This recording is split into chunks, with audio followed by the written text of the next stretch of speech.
And there we go. Ha. I'm so glad I checked that right away. I had a feeling that something wasn't showing right. Now, what up, Tiger Blaster? Now, one more time. What's up, y'all? It's your boy Aniki. We're doing Kagurabachi chapter 117 live stream. Will I edit out that beginning part? Probably not. What up, Mello? But I work 6 days this week, and my daughter is sick today, and I gotta go do laundry. And I did like 4 days in a row with over 20K straps. Oh, we're gonna see how we do. We're gonna pull up this chapter. Let's get into it because I'm hoping we get a little more Chiaki. I don't necessarily need Kunishige and Chiaki to come together right now, specifically because I think we're going to spend some time on the politics a little more and their situations separately before we bring them together. I think that's important so that we have their individual considerations and where they are. Chiaki needs a bit more time fleshing out what she's doing besides us activating the yearn factor for these two who are clearly childhood sweethearts. Thank you, Mello. I appreciate the love being sent my daughter's way. Happy Easter to you all. Let's get in it.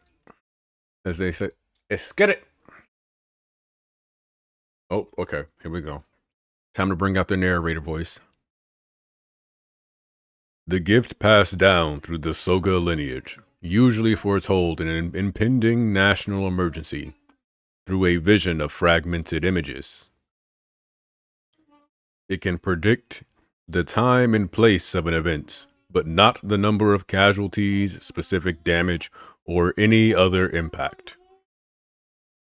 The prophecy allowed those in harm's way to evade death and to alter the outcome of the event. Okay. And we cut the upcoming meeting will be extremely hostile. Oh, hold up. All right. Let me switch this format real quick as we're doing page turns like that. Chapter 117, The Irishima Talks. In the 2 years since the appearance of Shikoku, the only interactions with the people of Shikoku were skirmishes on Irishima. Even during these altercations, they attacked from afar and avoided direct engagement. Everything about them remained shrouded in mystery. All right, we get a cut back to this guy. I was sent by the Bureau of Sorcery as a part of a security detail to accompany a government expedition. We were the first group dispatched to Irishima since Shikoku's appearance. I was the first person to fight them in close combat, and also the last. We never spoke, but when I saw them, I somehow knew. They were Japanese. That's an interesting detail. An island suddenly appears in the southeastern seas that's secretly inhabited by the Japanese? Professor, we only know that they appear to be Japanese. There's no way to be sure. I have a hunch. The story of the Soga clan, which notice immediately that the guy labeled Mikaboshu actually has an appearance closer to Akamura Soga than Ukima Soga. Worth noting. Long, long ago, more than 1,000 years back, this land was ruled by a clan of sorcerers. They were known as the Mikaboshi. The Soga clan defeated them, but to this day, sorcery remains a strong underground influence in our society. I've heard of this, but how is it related? According to legend, the Mikaboshi were driven to present-day Chiba and wiped out. Southeastern Japan. Are you suggesting that they actually survived and their descendants now live on Shikoku? That's a huge leap. There's more. They were extremely powerful. I was defeated with sorcery. They controlled something like insects.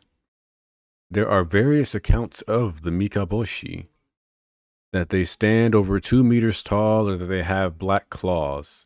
But the most pervasive story is that the Mikaboshi have the power to command insects.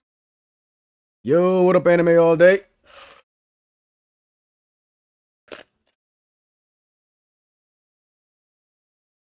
Hypothetically, let's say the people of Shikoku are descended from the Mikaboshi. If so, they were driven off the land into the ocean where they lurked for over a millennium. That's the first thing that popped in my head, by the way, is that I said, wow, this Mikaboshi guy looks a lot more like Akamura Soga than the Soga guy. And then you're telling me these guys use insects. Interestingly enough, Akamura Soga's whole thematic is centipede, honeybee, like dragonfly. Hmm. Somebody lied. No, that'd be impossible unless they were aided by a bizarre force beyond our understanding. A bizarre force beyond our understanding. Right. We're looking at it. The Daten Saki. I understand it exists on Shikoku as well. Theoretically. We estimate the vein on Irishima contains around 80 kilos.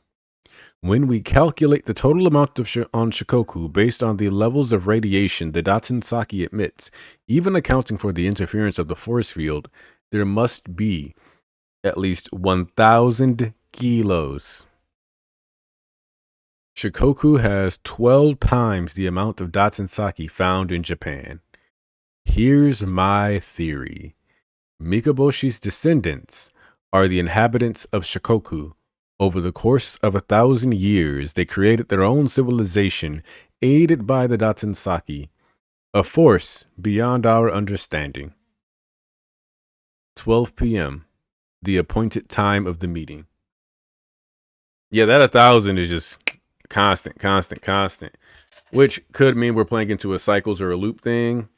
1,000 years, 10,000 years is a very common one. We'll see.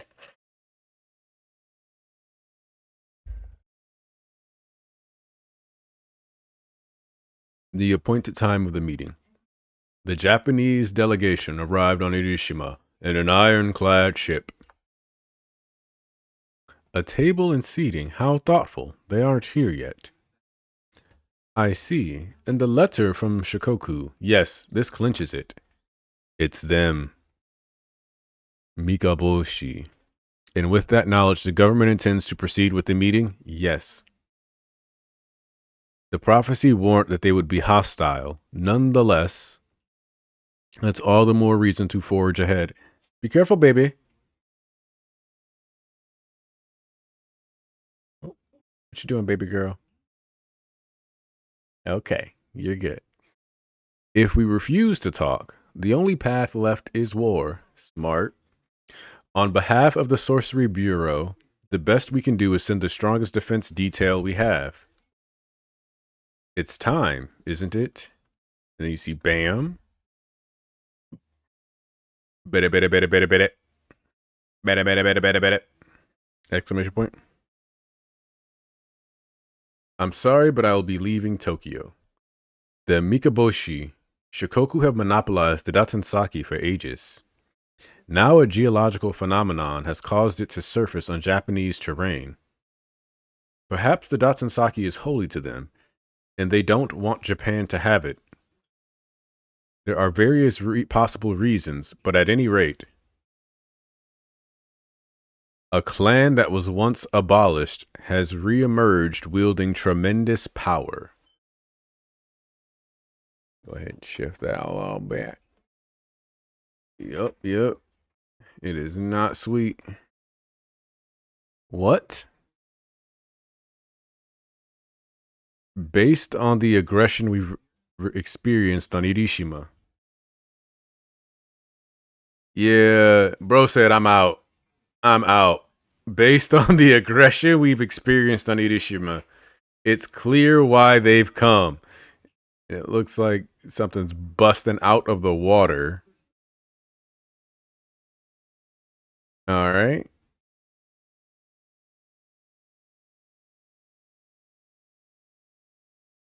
Yo, this ship, I'm not gonna lie. Their vessel is clean. That's nice. I don't fully understand the practicality design wise, but it's magic, so that doesn't matter. He sits. Oh, damn. Already took one of them out. Already took one of them out.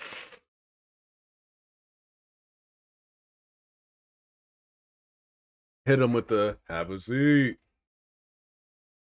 Deep breaths. We'll be needing you. All right, here we go. Time to bust out the narrator voice again.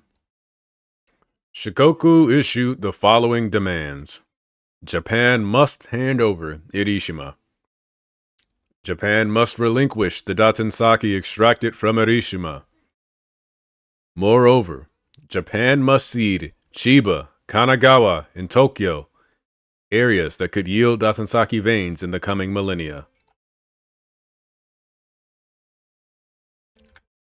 But that's preposterous. We couldn't possibly. I believe we've made ourselves clear. No compromises. If you refuse, we will use force. Let's see. All right, we see them handing over the contract. 4 sorcerers were aboard the spirit energy powered armored ship, the Haruma, which had been destroyed moments earlier. Hirota Soga, Togo Shiba, Yoshinojo Soga, Shuji Mashiro. They were the smallest yet strongest squad selected by the Sorcery Bureau for the mission.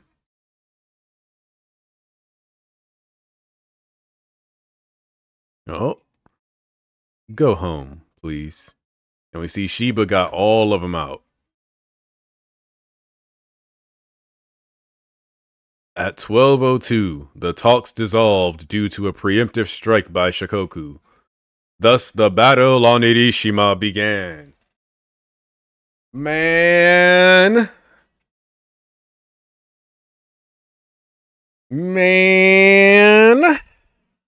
Okay. So,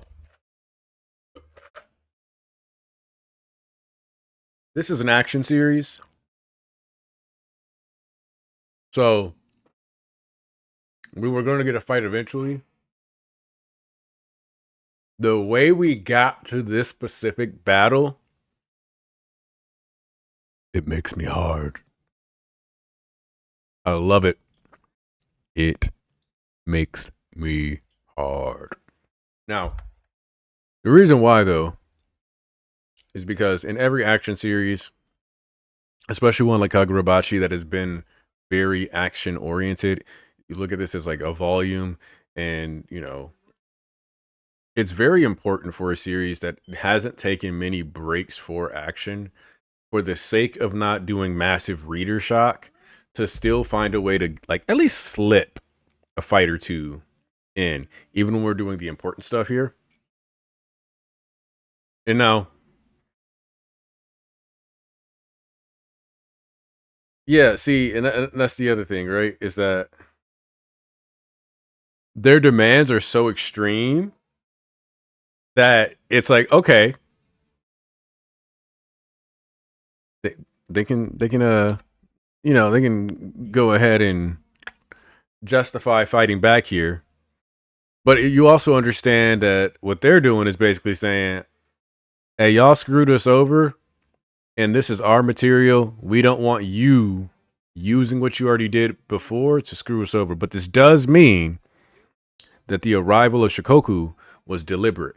But also, what I'm going to say is, I don't know how I personally would feel if my government was not structured around sorcery, dealing with niggas who can make an island just appear.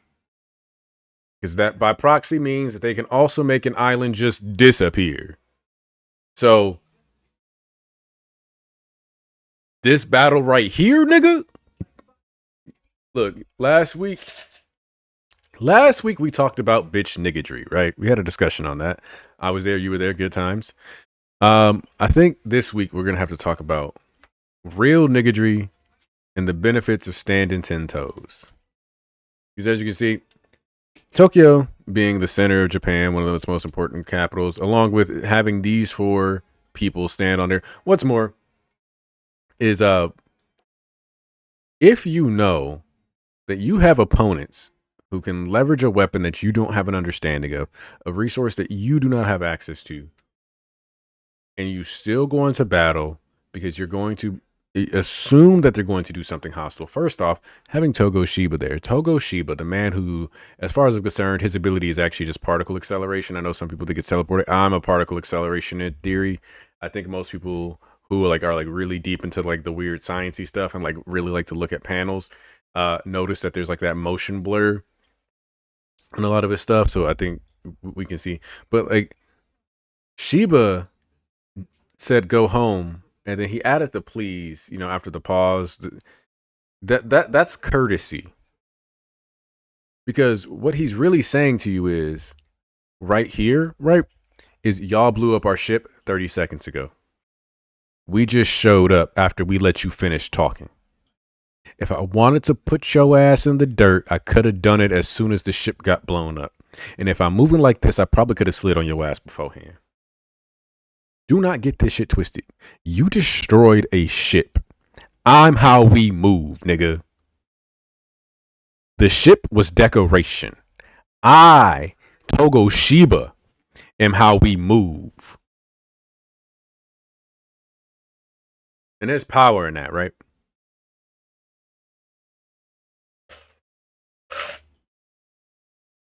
So, if I'm how we move and you got an actual ship, do you have a nigga that is how you move? Or do you need that shit? Because, like, don't get me wrong. The prince is aura farming. And this is one of the hardest we just pulled up on your ass panels I've seen in a while. Specifically because you get to juxtapose the arrival of the Japan squad with the diplomat sitting there with a doo-doo log in his pants, smeared on his left buns. And I'm only saying smeared on his left bun because he's leaning like this. Mm. Got a little doo-doo out there. He's a little uncomfortable. She was right next to him. Shit exploded behind you. Shit exploded in his pants. He's trying to figure out what's going down. Now, that being said, the way they blew up and got their shit blown up indicates that they got moves, preemptive strikes, and that they probably taken Mashiro's life. This is probably where Mashiro dies. I'm going to be honest with you. Somebody getting packed up here. Shiba's probably going to be forced mission-wise to prioritize the safety of this diplomat who is a non-combatant. And we see that Shiba has a tendency to prioritize saving non-combatants. RIP to the random nigga that got slimed without warning. They didn't have enough time for that.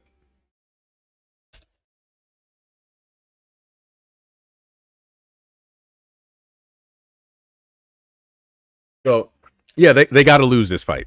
That's the downside, right? Is that we know they kind of have to lose here. What's more, it's 4 niggas versus 5.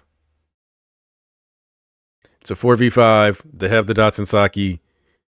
This is about to be a belt to ass learning experience. Especially because they have like the old man who's sitting on a floating chair. Like, we don't see a lot of sexy flexy, day-to-day objects in Kagurabachi. We haven't seen a lot of that. And I don't think we've seen any of that, sexy flexy day-to-day. Ooh, look at me. I can aura farm as I arrive as an old man. Like, this is my wheelchair, but it's got drip because I'm flying and it's got all these tassels and shit. I get to stylize it because I don't have to worry about practicality and form. I can focus on form over function ass shit, right? You don't see a lot of that. So, I would say technologically and magically, the Shokoku are ahead of them. But the thing that's going to tilt this, right, is that because of the Datsensaki just being a way of life for these people, they aren't going to have something like the enchanted blades, something that is inherently forged purely with the intent to kill. That's what this is going to come down to. Because conventional forging methods, whatever, and loading it up with spirit energy, both aren't necessarily the way. Shit, we might find out you got to eat Datsensaki regularly or something like that. Have that infused with your body so that you can be more compatible, and that's how the people of Shikoku are able to utilize it. You know, you got to eat your Datsensakios, or just constantly being exposed to that radiation. Because I do think that the webbing pattern. Also, actually, I lied. It's actually like a 6v4 because we're not counting that civilian, and nobody who is on this island from Shikoku is a civilian. So you got a 6v4. Yeah, I'm gonna be real with you. It's not looking too clean.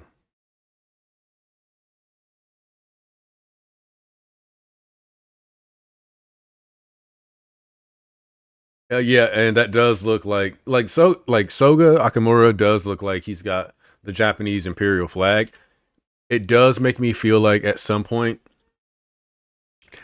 that the only reason why the Mokushiba actually were defeated was that there was basically a defector, maybe a couple defectors switched over, similar to it was like the Viltrumite on Earth thing, right? That Earthling pussy go burr, that Earthling ding-a-ling go ding ding, and somebody was like, "Damn, this Soga cheeks, man, whoo, good golly molly, I gotta switch sides for that one," because even if they didn't have that, the fact that Akamura Soga 1,000 years later looks like the guy, like physically with the cape, even with his like design, the Mokushiba, that's not an accident. Hokusano's an artist. This is a visual manga. It's not like he's too dumb to realize he's making these characters look similar. Also, I figured Mashiro was clean, but him basically being a top 4 combatant was not something that I fully expected out of him.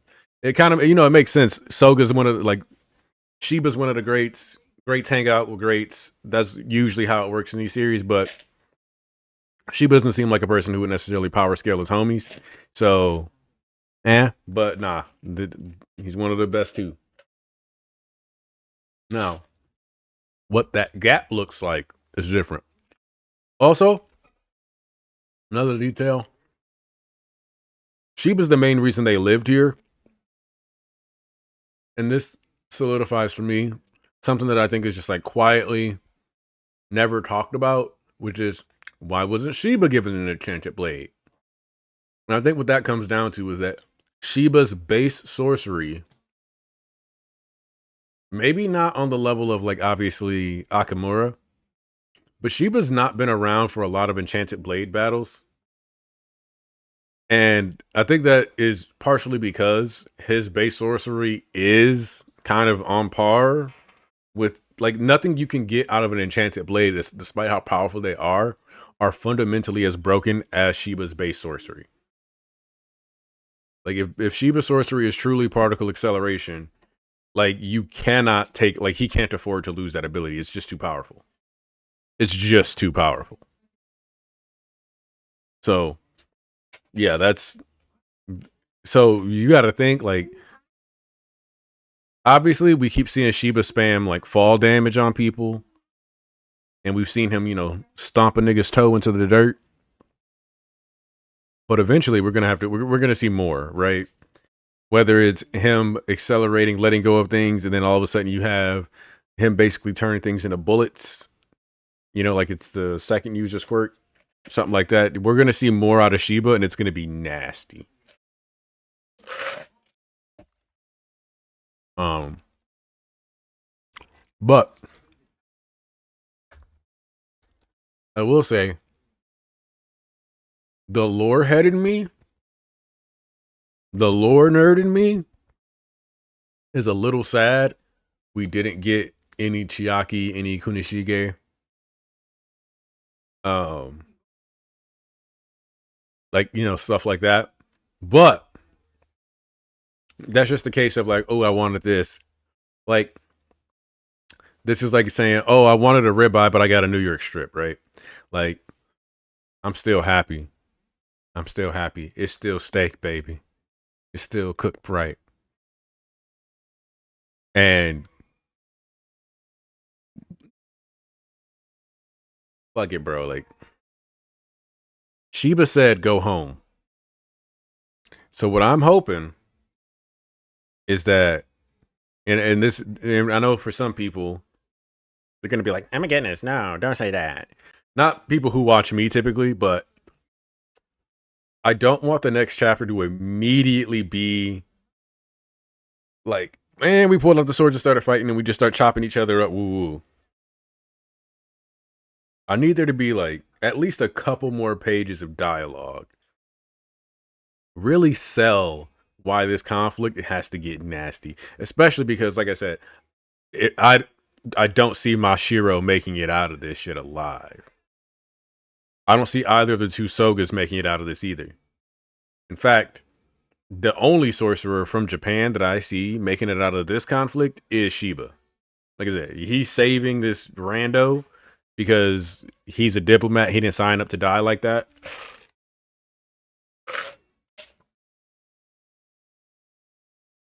I also really do hope that this scientist comes back into the story, or at least some notes of his, because look, your boy Mashiro, he's gonna get to do something real raw, and it's gonna be like, wow, he's a big dick. Oh, never mind, it's gone. His whole dick is gone, and his leg, and his arm, and he lost his nose, 18 teeth, half his tongue, an eyeball, and for some reason, all of the toes on his left foot, but the pinky and the big toe. But there's also a hole in his left foot, so it's kind of crazy. Like, all right, man, he's going into the pack factory. Was gonna be packaged like grocery store sushi. I don't want it for him, but all we can do is salute and accept. I just don't see it going any other way. No,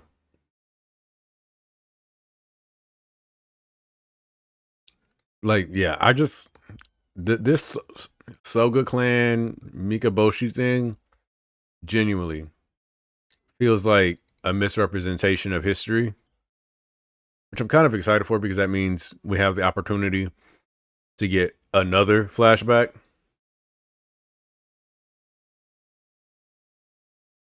Hey, if you're not dripping out, see, I feel like there's two ways to make people care about characters that you're gonna kill off anyway, right? One of them is to like spend a bunch of time building up their character, building up this story, and having to dedicate like 5 to 6 chapters to them.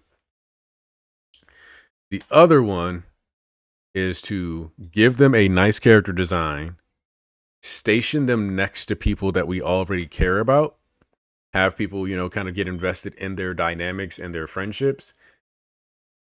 And so that when they die, you still feel it because you're like, oh man, he was pretty cool looking. He was friends with the guy. Ah, damn, he's dead. And I think that the second one is better than the first, specifically for characters like Mashiro, who I genuinely like. Most of us were like, oh yeah, he's dead. So our investment in him is because we know he's close to these people. If you assume your reader is media literate, you kind of just assume, it's over, right? Like the pack. What's up, baby? What's up? What's up with my princess? What's up, Princess Sicky Butt? What's up? You need some big hug? You need some big hug? You want to climb? You need to climb? Daddy will go to the couch in a little bit, okay? Okay. Thank you for being patient, little baby. Yeah, it's kind of clear that the Shikoku, the Mokushiba story, like the version we got, hasn't been proper, like isn't the truth, obviously. And so the Mokushiba, especially as the losers of that conflict, are going to have like the full story. And what I actually think is going to have happened is the equivalent of, let's go in Attack on Titan terms. Um, like Akamura Soga, and is because of his similarities in design to the Mokoboshi or Mikaboshi in the flashback panel specifically, because of the similarities, I'm going to wager that the equivalent of the Tiber family integrated with the Soga clan, which is where that prophecy power is actually coming from, and why they lost. And so we'll get like some expounding on that. And then we'll go, oh, so that's why they, blah, blah, blah, blah, blah. And so they're going to be like, nah, bro. Because the difference is obviously that the Mikaboshi don't have a bitch ass king. That's like, no, my vow to renounce violence. I'm going to ruin everything and make sure, like, no, we don't have that going on here. So they'll be separated, come back actually ready and willing to swing. That's like the big distinction that I'm seeing here. Like they came back ready to fight. Nuck if you buck is playing if you will. So, and genuinely, I hope Chihiro runs into the scientist. That's who I want to see. That's who I want running into the scientist. Because what I could see easily happening is like this guy dipped, started doing more research, maybe ran into the Hishaku. The Hishaku was willing to not kill him because he wasn't like necessarily antagonistic towards them. And then boom. Get some more information. Maybe something that lets them take the enchanted blades up another level. And then of course he's gonna end up dying. But like, that's like standard issue for characters who escape. You can't be a pragmatic person in an action series, you're screwed. But yeah, man. Like I want to see more about this. What's interesting though is that I could have sworn in the previous chapter they said the meeting wouldn't be hostile. Let me double check that real quick because I feel like they said it was going to be fine, and then they were like, "Never mind." Let me. I could be tripping. I just don't think that was.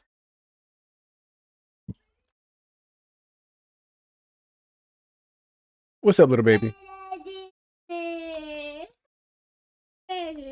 Let's see. I'm like right now. I'm just looking at some 8 days from now. Several people they come in peace.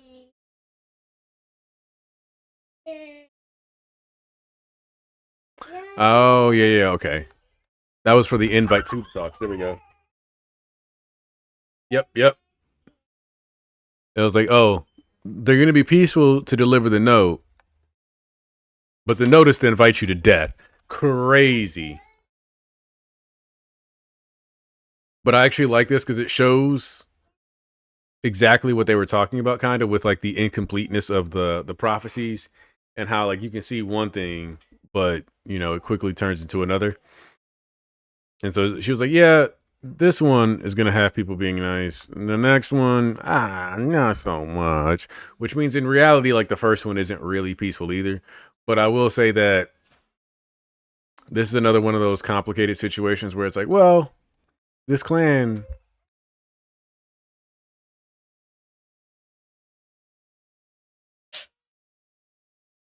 Like, hold on, I gotta blow my nose.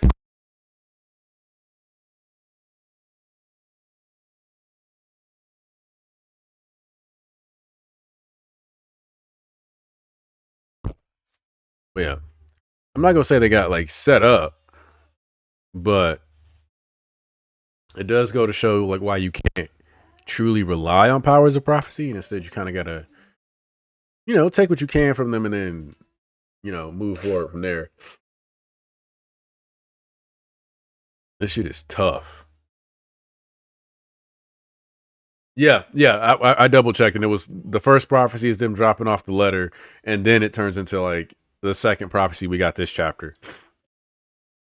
But my point is that chances are at the time that letter was delivered, they already were plotting to kill him. They just, you know, weren't planning to kill them that day.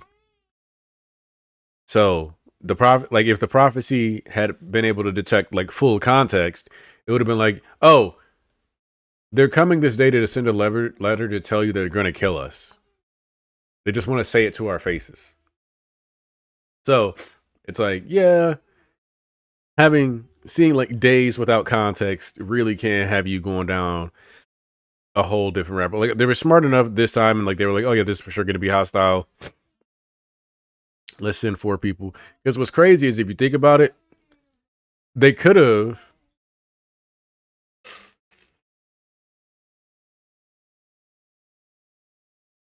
Because what they could have done, which because hostile was vague, they didn't know if it was going to be like, we're going to argue with you. But no, it was, we're going to kill at least 2 people. We're only sending back 1 person. And like, what I see this as is like, it's actually amazing they didn't go, oh, cool, they have a ship off site. We're going to kill them and just stick a note to the body. Mr. Doodoo Log is actually lucky. I don't remember if we got a name for him, so I'm just dubbing him Mr. Doodoo Log. Actually, because of his mustache, he looks kind of Spaniard, like in traditional. So it's Senor Doodoo Log. Or Senor Shitty Pants, if you will. Either way, he was out of his depth. That's all I'm saying. You were out of your element, Johnny. And you got like 2 different swordsmen on the side. Like there's, hey, what up, Blob? It's all good.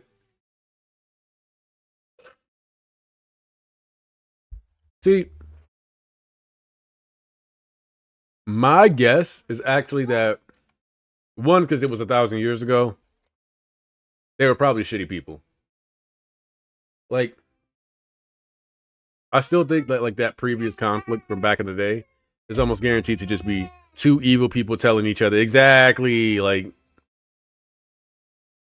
It's not going to be like, oh, one of them was definitely like good people. It's going to be, no, like, especially when you look at how hierarchical sorceries are and the fact that the Soga clan still allowed the Rakazuchi to still continue and all that other stuff.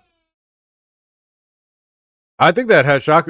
So my personal expectation at this point, especially with like Hatshaku guy, and like, is that definitely Shikoku had been sending people to Japan.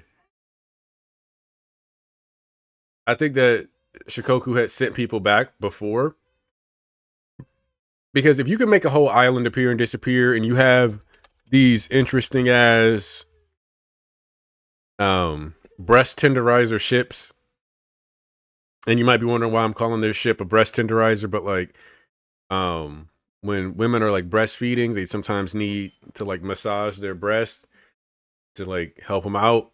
And that's what this thing reminds me of, like one of the little things they make to help women who breastfeed massage their glands. So you could just take one of these fancy breast tenderizer submarines, pop up and drops people off on the land, leave, come back, and have recon. So genuinely, if you told me that people of Shikoku had been infiltrating Japan throughout history, especially since the development of these kind of ships, I'm not going to disagree with you. I'm not going to tell you that doesn't make sense. It fits. It makes more sense for them to have been doing that than to have not been doing that. And it would be the perfect way to already have people on the ground, because Yura was willing to give up his body to Soga, right? But I think Soga is descended from the enemy clan anyway, and on top the Mikaboshi, and on top of that, I think that if the Hatshaku guy is from there, that's just one more person to like agitate, create civil unrest in Japan, lead to the internal destruction, and then they have something to clean up. And if Soga, who is like their best warrior, works with them, eventually dies too, then what does that do? That leaves Hatshaku guy able to like, because Hatshaku's like sorcery skills are actually kind of crazy when you think about it. Because it seems like he can teleport to his trees, turn people into trees. And that's kind of a pretty diverse skill set. He's teleporting other people, creating walls. Like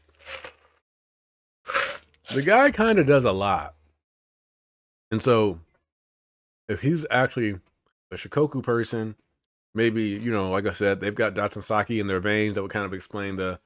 Because a lot of times when you see designs like this, there's like metal poisoning involved or like some kind of foreign material ingested, like similar to the prints. You could easily have it be, boom, he's one of them. He's got these extra amps, so he can do a lot more with his sorcery than the average bear. Um, and Hatshaku could be the real final villain, right? Because if you think about it, we met Hatshaku pretty early in the story. He's the first representative of the Hishaku that we've got.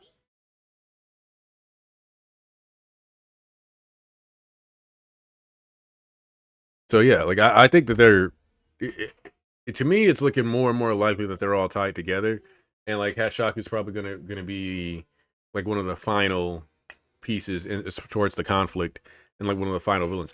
Also, for what the Hishaku wanted to do, I would say it makes more sense to keep Kunishige Rokuhira alive and then like kidnap Chihiro and force him to make you some enchanted blades or something like that than it does to kill the only person who was capable of forging the Datsensaki successfully. Like, am I like if you disagree, chat? If you disagree, chat, let me know. But to me, it makes more sense to keep Kunishige alive. But if you viewed the Datsensaki as a resource of your people that only they should be using, then it makes perfect sense to kill the one guy who knew how to properly utilize that resource.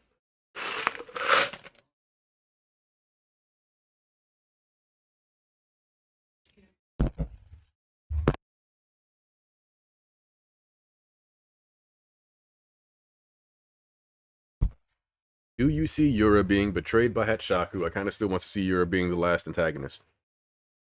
I do. I genuinely do think that I don't think Hatshaku is with the Hishaku for real. Like I said, I think you because like Yura is to me a Japanese nationalist or like a soft nationalist where he like cares about the protection of his people because as an extension, he lost his family and he's like basically projecting the protectiveness of his family onto like Japan, but also feels like that needs to be reformed. Blah blah blah blah. Yura seems like a genuine extremist that was manipulated, and Hatshaku feels like an actually evil piece of shit.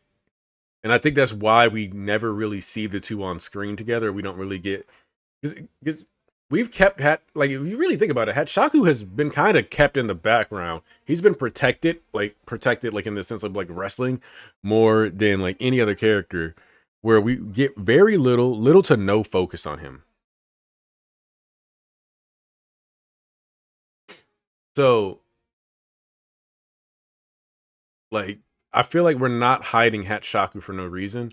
And with this tree, with the fact that he's one of the first Hishaku members we meet, I genuinely think that the point is to set him up as like a way darker evil, like an actual evil, whereas Yura is a blind nationalist.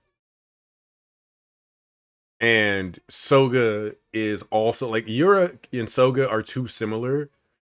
Like that's the thing, right? Is that Yura and Soga are too similar to me for either one of the two to be the final villain. They feel like they're pieces, like high value pieces on the board.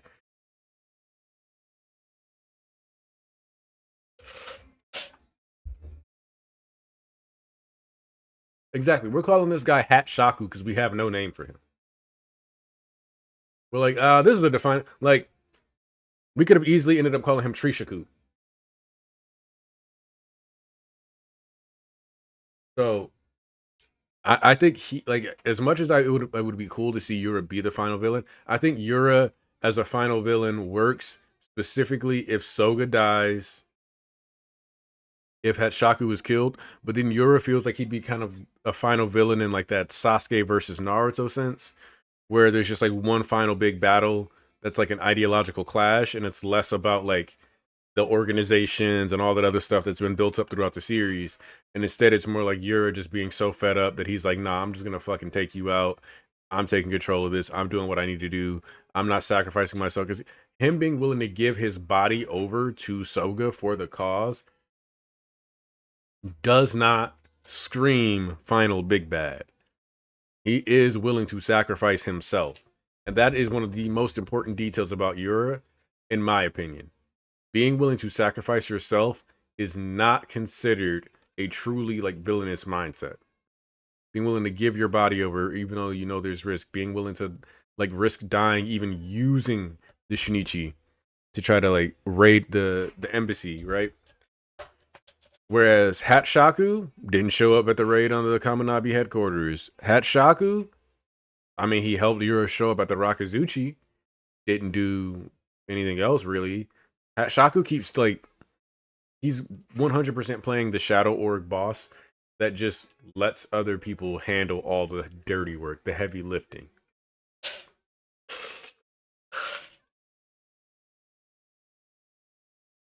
So, and it's not one of those things that I was thinking about before I was making Kagurabachi content necessarily, because I was just like, you know what, screw it.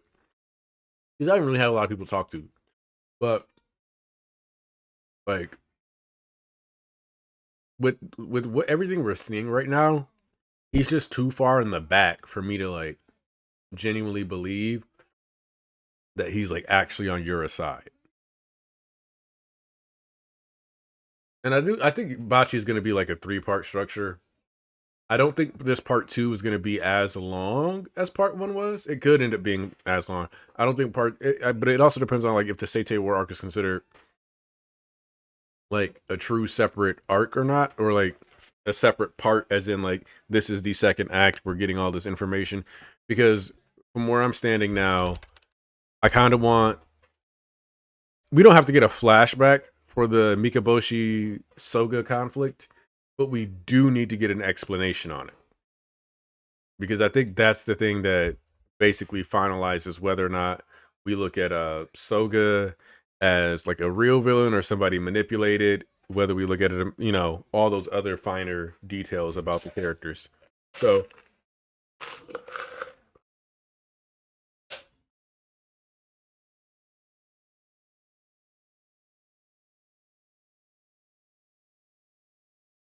yeah. So, and Hatshaku is probably somebody, in my opinion, he's the vehicle for how we get this further detail if we don't get it at some point during the thing. Because I could see, like, if you tell me that Akamura Soga is a part of the like Mikaboshi, like he is descended, and then you say he wiped out all those people because he was like, nah, bro, y'all are corrupt. This is evil. I'm taking everybody out. Like it kind of makes sense, like from a well, I'm gonna wipe all these people out to show that I'm truly dedicated to Japan kind of sense.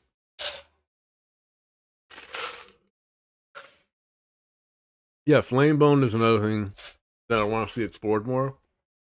I mean, Flamebone could also be some old sorcerer's actual corpse that did some kind of fancy ass spell with it.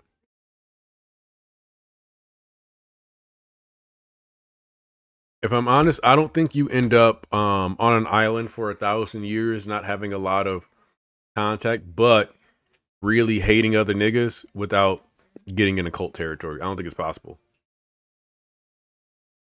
Like, I don't think it's possible. Man, if Yoshinojo is the guy that is his father, I'd say, man, with a face like that, it's clear anybody descended from him has the potential to be fucking insane. Like, like, but yeah, I'm think. So definitely think that we are losing Mashiro. I could easily see both Sogas dying. It's hard for me to imagine the Sogas living here because of how personal that beef is with their clan specifically. The ambassador I do think lives, and I think he like vouches for Shiba or something like that. But obviously, I think Japan has to lose this conflict, and then we get a bit more information about what's going on, and then we're gonna start, skipping a bit forward, a couple more Chiaki prophecies, and a full blown declaration of war. Hey Alvez, what's up?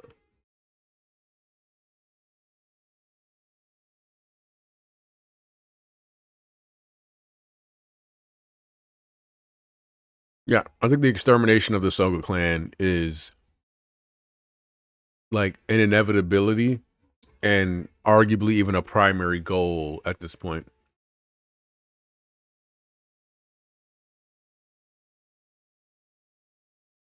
See, I want to believe in Mashiro living longer. I just wouldn't be surprised if he died here. Because I like Mashiro. I think he's a nice guy. It's just hard for me to imagine him living. But, I mean, if Mashiro dies before the enchanted blades get made, that's pretty rough. Because I would say, like, for example, if we hadn't already been told Akamura Soga got the first enchanted blade, Mashiro, based on all the characters we met, is objectively the best candidate to get the first enchanted blade. So he does kind of have to be dead before we get them. Or like die wielding a prototype that explodes.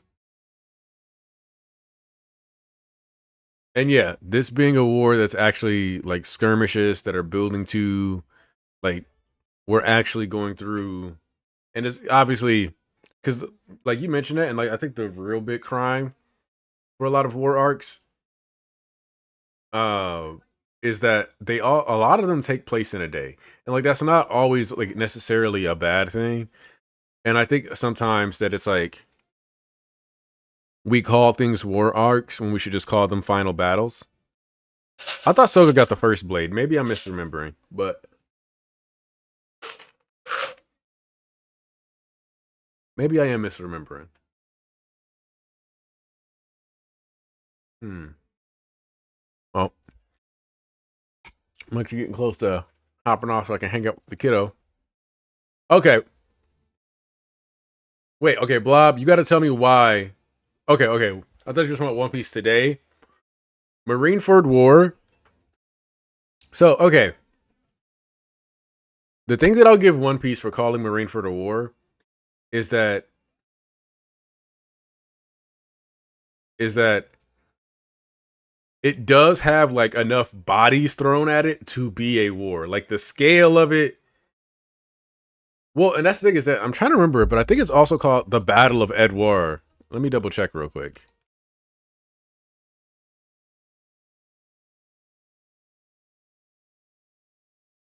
Oh no, yep, that's a different fight. Damn. So yeah, no. Uh yeah, like and okay, so I think here, let me check something real quick. Because obviously a war can be rather short. Uh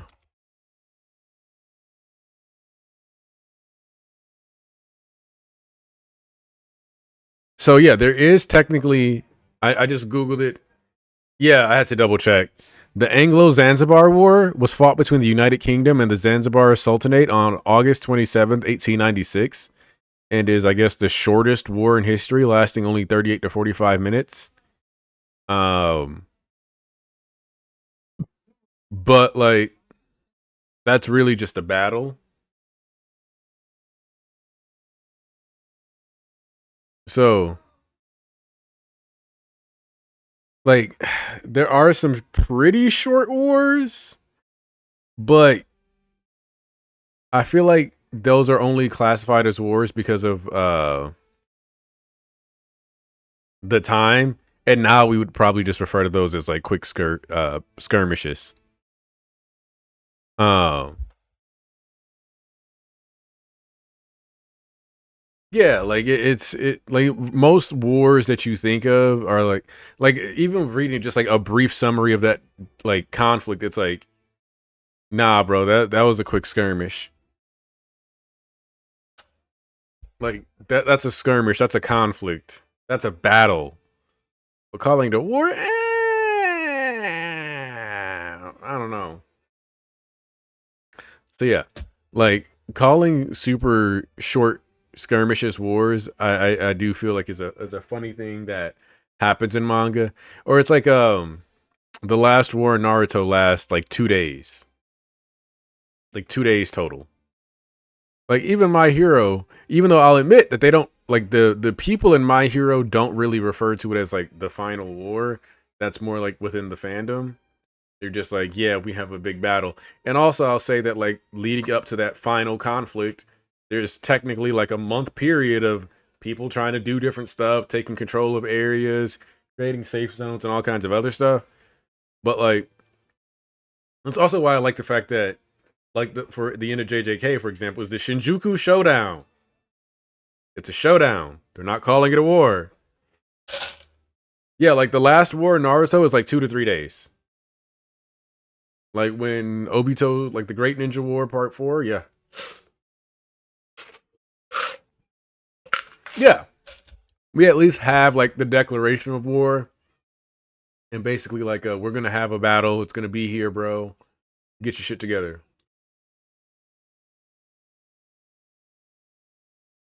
A little better. Um Bleach's Thousand Year Blood War, technically you have like the initial raid, that's like the firing shot. Then you have, you know, the like it's like you have the first raid where they kill Yamamoto's lieutenant. Then you have the second raid where they show up and whoop some people's asses. Then you have, like when Ichigo eventually goes up there. Then you have him coming back down. Then you have him having to go back up. Like, there's a whole back and forth, and like even narratively, the Thousand Year Blood War is spaced out because you even have time for like a flashback arc to learn more about Ichigo's parents and all kinds of other shit. Because it's like there's like ebbs and flows in the combat. Yeah, like so there's better wars, and then there's wars where it's like Marineford, where it's like this is the Great Skirmish. Like like but yeah. I will say that One Piece today was good though. I enjoyed that One Piece chapter. Yeah, there's like actual gaps between the invasion times. So he's like, yeah, take care of your dead. We'll be back, bitch. Like, oh, well, okay. Um, I'm trying to think of other wars and series that are done well or named properly as like skirmishes. Um, oh, Air Gear, because those were called parts wars. So that was like a whole colloquial thing, not necessarily like meant to be literally taken as a war, but also the final battle is considered the gram scale tournament. Yeah, the Mu design is really good. Um, I actually made it a point to reread the last two chapters before this one because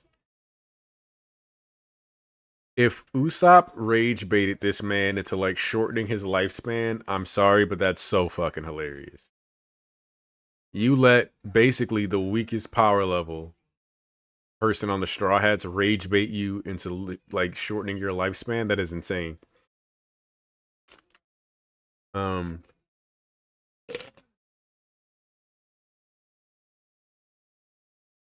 and really, I think all this really does is say like you don't need to call it a war for the final battle to be good. You don't got to do all that. Like you don't got to oversell your conflict. Like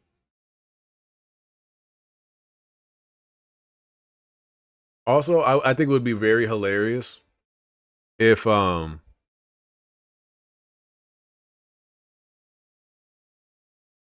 Yeah, see, I didn't read Gintama because I didn't like. I watched part of Gintama, and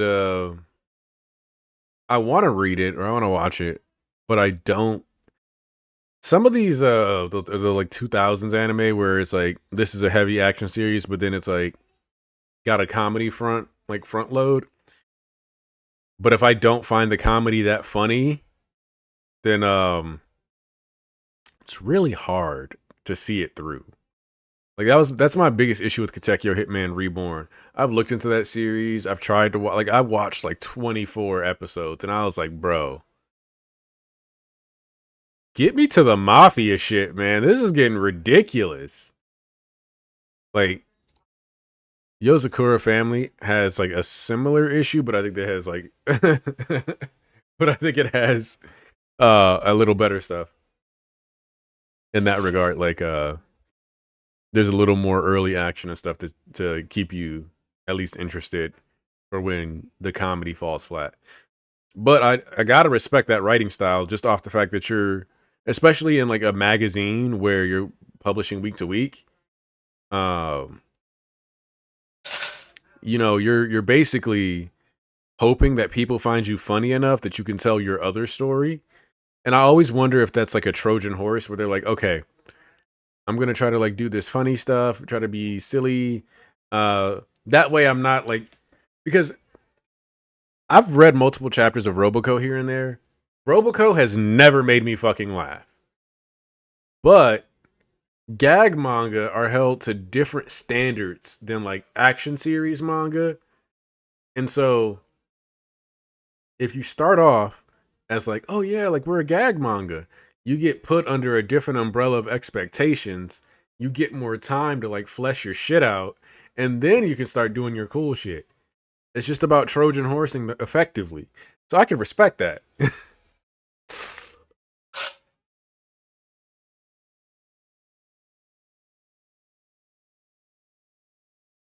Yeah. Which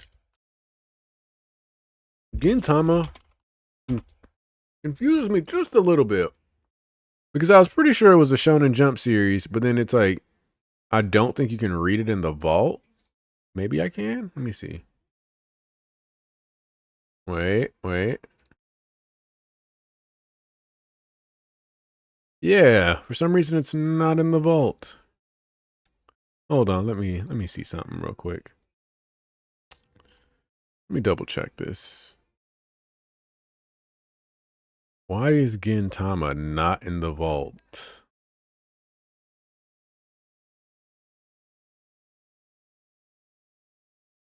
Yeah,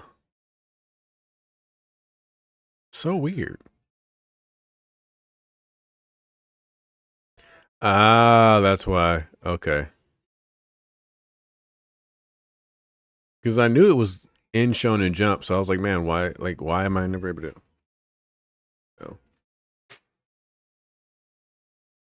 Oh, also,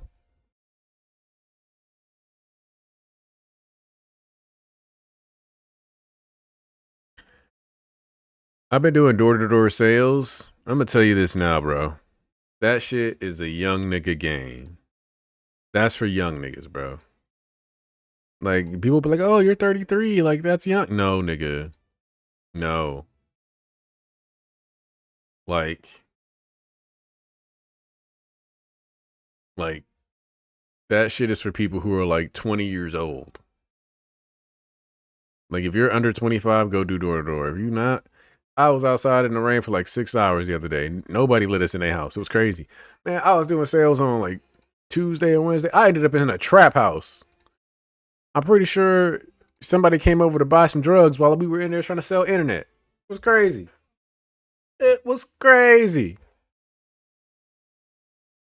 So yeah, I ain't quit though because I ain't no bitch. But if I get something else, I'm out this motherfucker.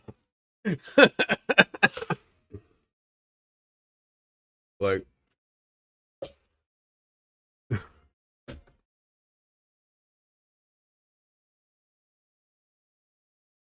but I'm like, bro. I was like, hey, you got insurance? He was like, oh no, I don't have any insurance. I get insurance from my parents. And I'm like, oh, fuck everybody. Because everybody at this office, I'm like the oldest person there, bro. I'm 33. And like the guy who's like running the office is like 24. Almost everybody there has their parents' insurance. I'm like, I don't think you can. I was like, I don't think this whole salary commission only thing gonna work because I need to be able to get insurance. And if I ask somebody who works here about insurance and they don't know, like, how you don't know about the benefits, bro? Didn't y'all advertise PTO? Hold up.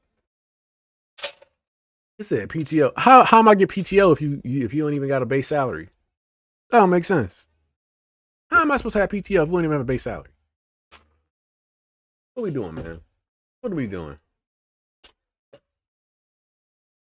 But yeah, I got some other irons in the fire because I'm 33 and that means I need like a real adult job, like with 401k, paid time off, health insurance.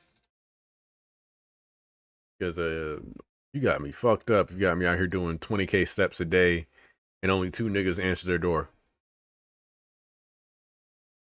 Think about that shit, bro.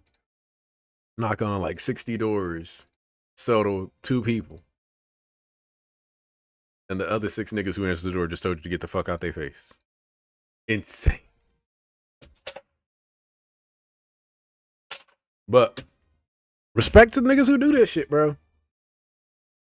If you see a door-to-door salesman, at least offer him like your toilet, bro, because there's not even real brakes on that shit. Like, you can just be out there 6 hours. You got to run to a gas station to use the bathroom, man. But yeah, that's my real life vent session, real quick. I got to go do laundry. And bro, I was out, and the shift is like 11 a.m. to like fucking 9 p.m. Monday through Friday with 9 a.m. See, nah. Yo, dad, respect to him, but I feel like that's all he knows. I feel like all he knows is knocking doors. I think if he ever got a job sitting at a desk, he'd be pissed about the last 30 years. I'm not gonna lie to you, man. Granted, I've had joint problems since I was like 14 too, so that definitely plays a part of it. Like 20 years of joint issues, I'm like, nah, bro. This shit ain't it. It ain't lit.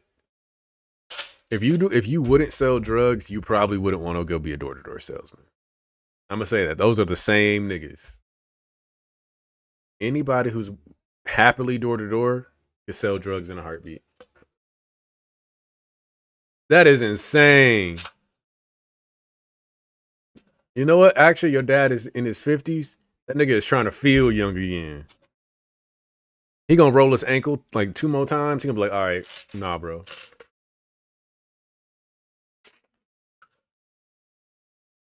I don't understand. Bro, I'm telling you. You'd be like walking, shit, roll my ankle. Fuck. I gotta go walk on this for another 3 hours. Damn. Like,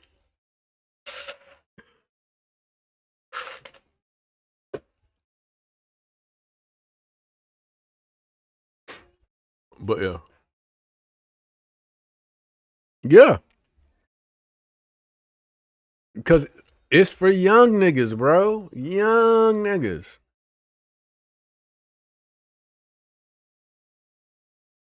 That's actually what the dude I was training with was like. He was like, damn, you unk for real. And I was like, yes, bro.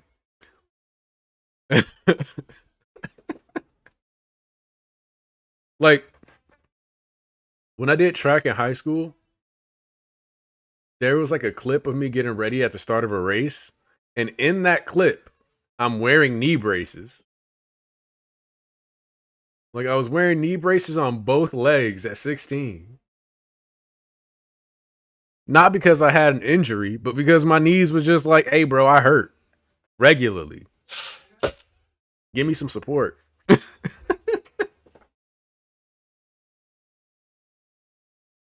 But the job market is ass, so you got to do what you got to do. But it is kind of funny. Like, okay, one of the funniest things that happened though is that we were out in this rich area, right? And one of the people I met, because we're like selling an internet provider, was like, nah, bro, I have a grudge against them. I hate them. In fact, I knew they were installing like carbon fiber or fiber optic cables in my area, and I actually had my house designed so that their lines could never reach my house. That's how much I hate them. I will never be a customer of them again.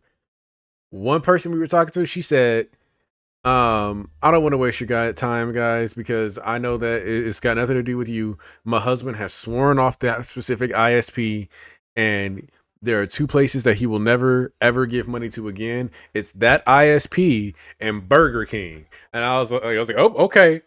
And like we left, and I was dying because I was like, she was like telling you the truth because there was no reason to throw Burger King under the bus in a conversation about ISPs unless her husband really hates those two specific niggas that badly. No reason. Burger King just caught the meanest stray. I don't know what you did to that man, Burger King, but you're never getting his money again.